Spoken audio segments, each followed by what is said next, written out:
Oh, it's a beautiful day here on the North Coast. Rain for 2 days, but things are doing well.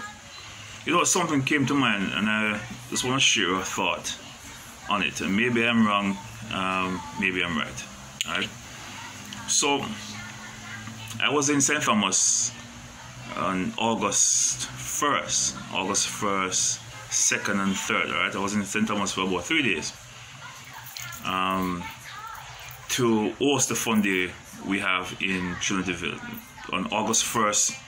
For the past 12 years, we have been hosting our fun day in Western St. Thomas, and for the first time, we had an event in Eastern St. Thomas in honor of Owen Thomas, my wife's father.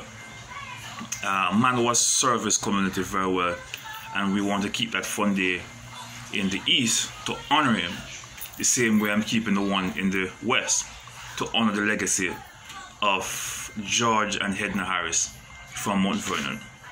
So I was in the parish to host those 2 fun days, and guess what happened? On the 3rd, on the 3rd of August, I was driving to Martby to meet my father because I have something to give to him. He's coming all the way from St. Catherine, and I'm in St. Thomas, so I need to meet him down at the tax office to give him something. On my way to the tax office, I realized that my battery light came on. That was an indication that the alternator is gone, alright? Because the battery is now not charging, alright? And the alternator charges the battery. So I went down to, what do you call that place again? We always call it right beside Walker Plaza. What do we call that man again? I don't remember what we call him, but I don't remember. But it is a plaza beside Walker Plaza. Alright, so I went over there where I know a mechanic is. He wasn't able to help me, so he directed me to this gentleman called Juna. He does his work. It's not a shop really, it's under a tree. He does his work right at the roundabout in Martby. I want to big up Juna because Juna sought me out properly. Juna fixed my alternator, polished on my engine. Good work, Juna, alright? And the price was good because compared to what I pay here in Falmouth, St. Thomas is far more better in terms of pricing, alright? Seems to be a North Coast thing up here where everybody think they need to charge extra for everything. But I'm very happy to get that wonderful service in St. Thomas, and I want to big up Juna. But while I was there though, waiting for Juna to fix my alternator, I overheard a conversation between some men. And what were they talking about? They were talking about the race in Tokyo. Alright, so Elaine Thompson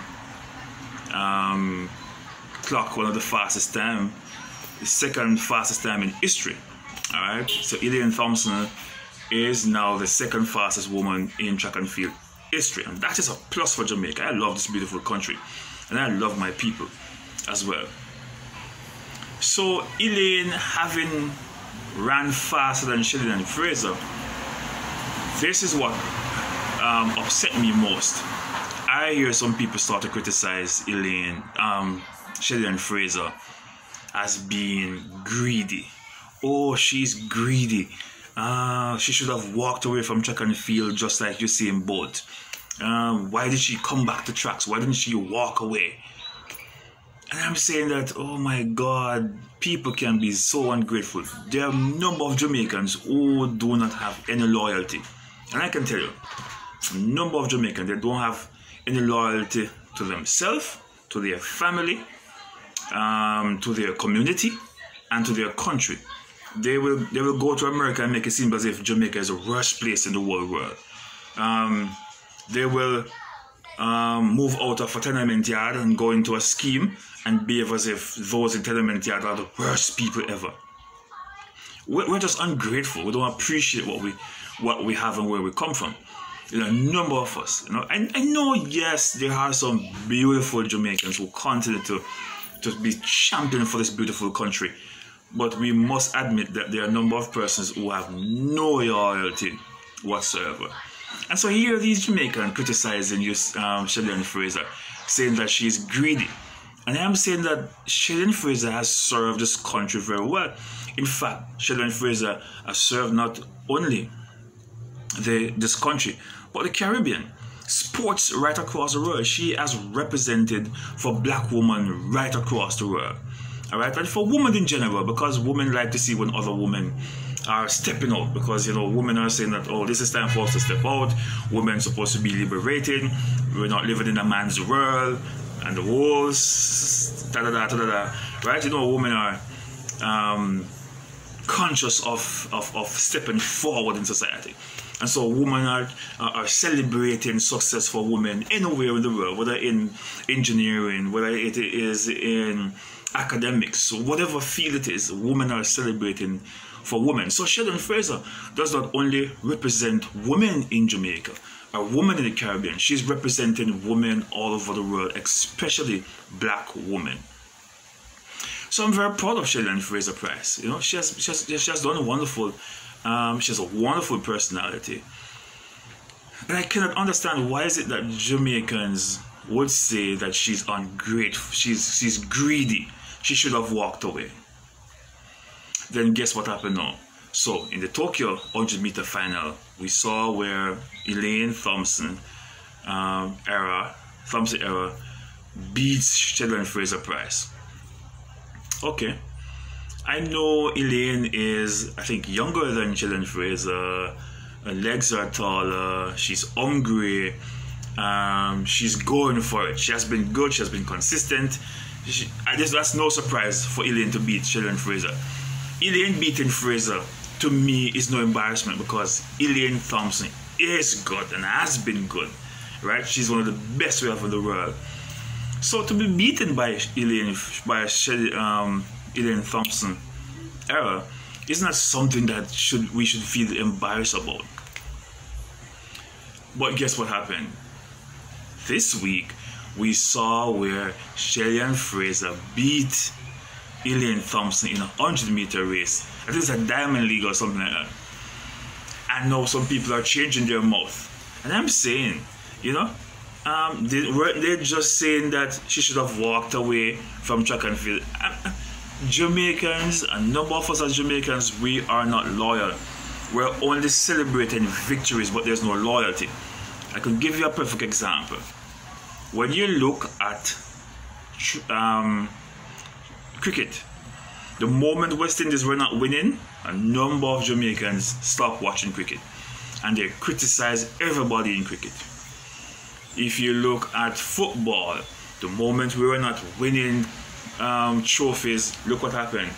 We were criticized for being worthless. Whitmore was criticized for his leadership, and we find every reason to chastise the Reggae Boys.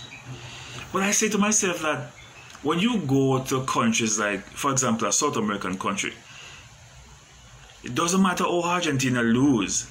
The Argentinian, what do you call them? Those people in Argentina, Argentines. I don't remember what they call it. Argentinians. I'm not sure. But people of Argentina, they stand behind their team. The Brazilians. Brazil has lost the World Cup more than once, and the people remain loyal to Brazil because they know that the Brazilians are wonderful. They know that they're excellent. But when you come on to win Jamaica, if you are not winning, the same way in music, if you're not getting #1 spot, some people throw you aside and classify you as foolishness. The same thing we find everywhere, almost everywhere in Jamaica. Once you're not winning, the people of Jamaica will tear you down. The media will tear you down. People will tear you apart. There is no loyalty. And I'm very embarrassed to know that persons are of the belief that Shelley Fraser Price is greedy. She's not greedy. She's loyal to her country. She's trying to serve her country in the best way possible. All right, and she plans to walk away. But while she is there, let us support her. Let us support her. But wasn't that the same thing we did to Merlin Ottey? If I can remember clearly, and I don't want to spread any propaganda, but if I can remember clearly, I think that was the same thing we did with Merlin Ottey. And it's a good thing you see him both walk away. Because anyhow, he did not walk away when he was on top. Jamaicans would have teared him down to the ground. They would have torn him down to the ground. They would have dashed his reputation in the street. They would have destroyed everything that he has done before because he lost a race. Alright? So it's a good thing you walk away. But let us stand up for, not just for winning, let us stand behind our men and women of this country, of this great, beautiful country, who are serving this country in the best way they know how. Let us stand behind them and support them, whether they are winners or losers. We must stand behind them and respect what they're doing.